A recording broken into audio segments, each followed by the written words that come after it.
Fire and fury burn in me. Alright, 4 mana dragon champion. So people expected this to be a dragon champion for the dragon Demacia Targon Dragons deck. Attack, give me +1/+1 this round. I've seen dragon allies deal 12 plus damage.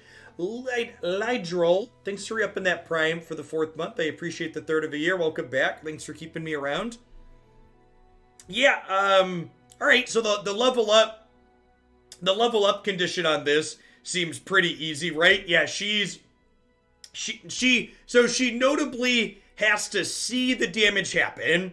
So that does make it a little bit harder than some other champions to level, but she attacks as a 4 power thing. So if she gets in 3 times alone, she'll level. Or if like she attacks and hits for 4, and then the following turn you attack with her plus 1 other dragon, that levels her. So probably okay to level up over the course of 2 attacks. The dragon's rage claws to get out.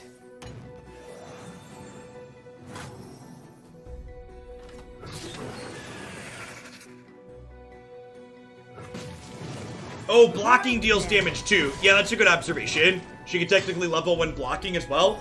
Single combat and concerted strike. Yep. Challenge lies ahead of us. This time, we'll be ready for them. You behold a dragon rally. Yep.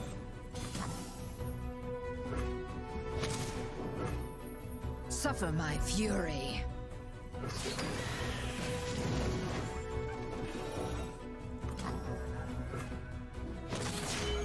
Now I take to the sky!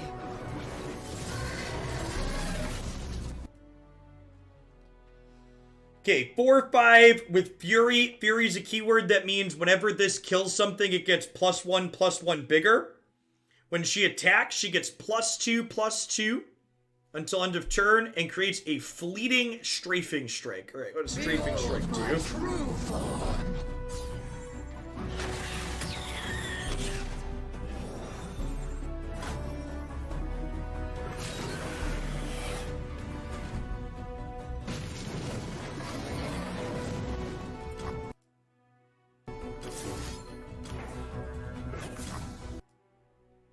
An ally and enemy strike each other. Then, if the ally is a dragon, heal it too.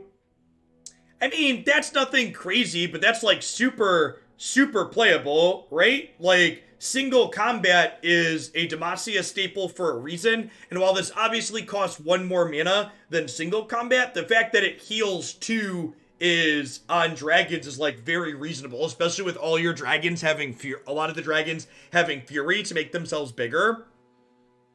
So yeah, I could honestly see this being a playable card in your deck, but as a generated card, it's very, very reasonable as well, right? From the skies!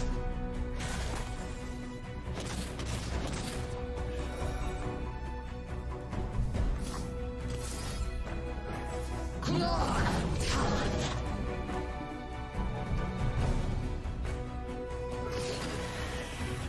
Let's see your stars bleed! Burn all in dragon fire!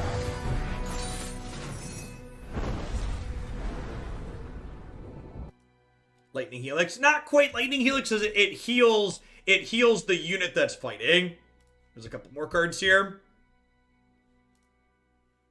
Okay, so her Confront, her champion spell, grant an ally challenger.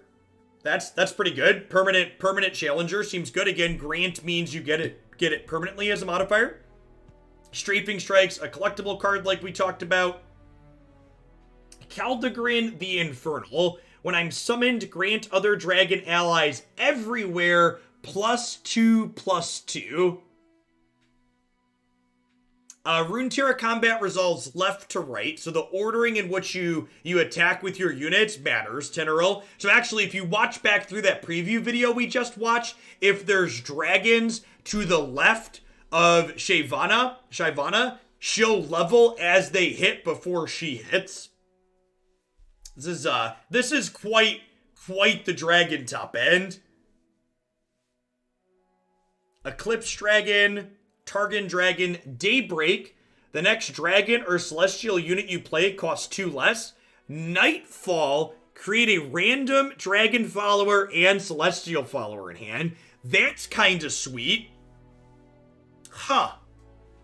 I like the flexibility on that. So this is like, this technically draws 2 with Nightfall, right?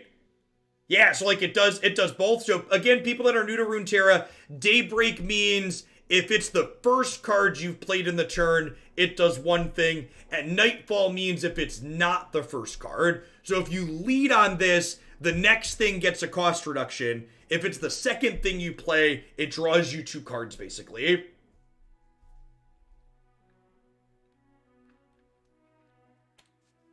The Daybreak might be hard to use because it's a 7-drop. That's not strictly true because of spell mana, right?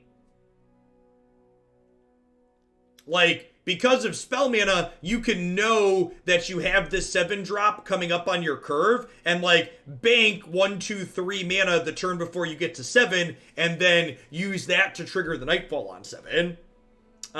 Dragon Guard Lookout, when I'm summoned, if you behold a dragon rally, that doesn't seem very good.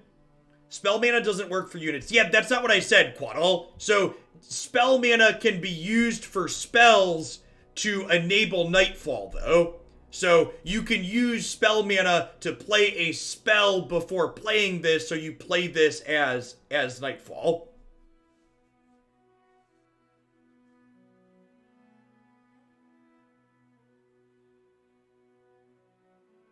So, yeah, you seem sweet. This champion seems great. I know, and this is something that I was reminded of when Diana was spoiled.